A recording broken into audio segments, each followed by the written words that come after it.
सभी भक्तों का बहुत बहुत स्वागत है।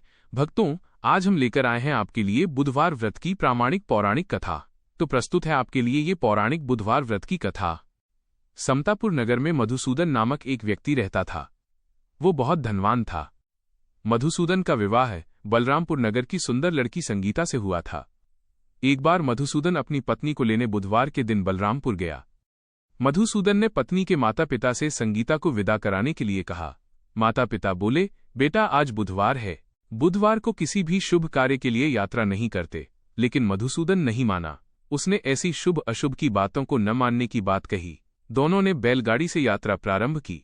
2 कोस की यात्रा के बाद उसकी गाड़ी का एक पहिया टूट गया। वहां से दोनों ने पैदल ही यात्रा शुरू की। रास्ते में संगीता को प्यास लगी।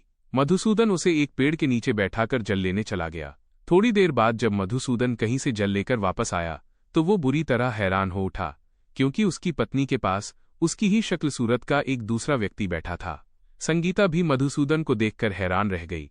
वह दोनों में कोई अंतर नहीं कर पाई। मधुसूदन ने उस व्यक्ति से पूछा, तुम कौन हो और मेरी पत्नी के पास क्यों बैठे हो? मधुसूदन की बात सुनकर उस व्यक्ति ने कहा, अरे भाई, ये मेरी पत्नी संगीता है। मैं अपनी पत्नी को ससुराल से विदा कराकर लाया हूं। लेकिन तुम कौन हो जो मुझसे ऐसा प्रश्न कर रहे हो? मधुसूदन ने कहा, तुम जरूर कोई चोर या ठग हो। यह मेरी पत्नी संगीता है। मैं इसे पेड़ के नीचे बैठाकर जल लेने गया था। इस पर उस व्यक्ति ने कहा, अरे भाई, झूठ तो तुम बोल रहे हो। संगीता को प्यास लगने पर जल लेने तो मैं गया था।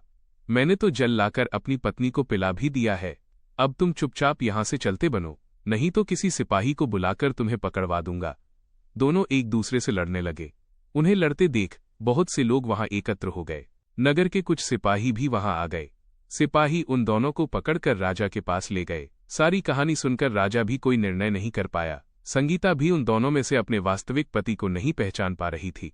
राजा ने दोनों को कारागार में डाल देने के लिए कहा। राजा के फैसले पर असली मधुसूदन भयभीत हो उठा।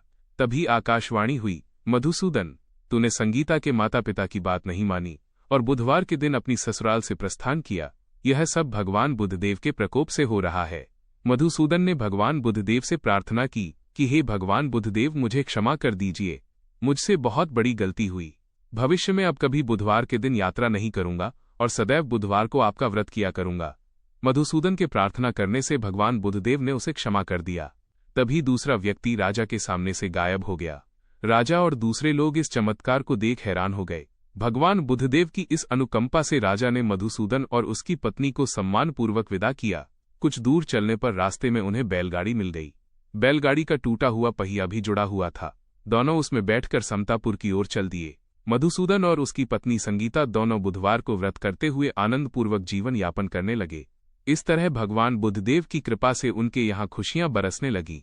इस तरह जो स्त्री पुरुष विधिवत बुधवार का व्रत करके व्रत कथा सुनते हैं, भगवान बुद्धदेव उनके सभी कष्ट दूर करते हैं।